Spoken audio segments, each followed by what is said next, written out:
மக்களே இன்னைக்கு சமையல் என்னென்னா செய்ய போகிறேன்னா செஞ்சுன்னு இருக்கேன். என்னென்னா இது ஆனியன் போடாத சிக்கன் தொக்கு வெந்துன்னு இருக்குது. இது பிரியாணி வெந்துன்னு இருக்குது. அதில் அரிசி போடுறதுக்கு அரிசி இந்த பக்கம் வெந்துன்னு இருக்குது. அதில் புதினா கொத்தமல்லிலாம் போட்டு வெந்துன்னு இருக்குது. மொத்தத்தில் இன்னும் எதுவும் செய்யலை, எல்லாம் பாதியிலே இருக்குது. அரிசி வெந்துன்னு இருக்குது, பிரியாணிக்கு கறி வெந்துன்னு இருக்குது, சிக்கன் தொக்குக்கு சிக்கன் வெந்துன்னு இருக்குது. ஆனியன் போடாமல் செய்கிறோம். இது முடிஞ்ச பிறகு நான் சொல்கிறேன். இப்போ பிரியாணி எப்படி இருக்குன்னு பார்க்குறோம். தட்டை வந்து டமால் எடுக்காமல் இப்படி லைட்டாக சைட்லேருந்து எடுங்க. ரெடி பாருங்கள், புகை அழகாக பிரியாணி, சூடான பிரியாணி ரெடி ஆயிடுச்சு. பாருங்கள் எவ்வளோ உதிரியாக பிரியாணி ரெடியாக இருக்குது பாருங்கள்.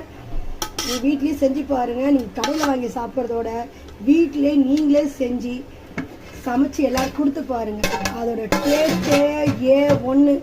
அப்புறம் நீங்கள் கடையில் வாங்கி சாப்பிட்றது விட்டுருவீங்க. சூப்பரான பிரியாணி ரெடி ஆகிடுச்சு. அப்புறம் சிக்கன் தொக்கும் ரெடி ஆகிடுச்சு. சுவையான பிரியாணி ரெடி ஆகிடுச்சு. சிக்கன் தொக்கு ரெடி ஆகிடுச்சு. இந்தமாரி உங்களுக்கு நான் சிக்கன் தொக்கு எப்படி செய்யணும்னு சொல்லிட்டு உங்களுக்கு தெரியும்னா எனக்கு ஒரு 100 சப்ஸ்கிரைபர் ஏற்றுங்க. அப்புறம் 1000 லைக்ஸ் போடுங்க. முடிஞ்சால் 200 சப்ஸ்கிரைபரும் ஏற்றுனீங்கன்னா உங்களுக்கு வந்து சிக்கன் தொக்கு எப்படி செய்யணும்னு சொல்லி தருவேன். அப்புறம் தம் பிரியாணி எப்படி செய்யணும்னு சொல்லிட்டு கேட்குறேன்.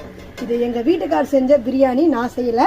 எங்கள் வீட்டுக்கார் செஞ்ச பிரியாணி இது எப்படி செய்யணும்னு சொல்லிட்டு அவர்கிட்ட கேட்டு நான் அவர் விட்டே செய்வேன். நீங்கள் ஒரு 200-300 சப்ஸ்கிரைபர் ஏற்றுங்க.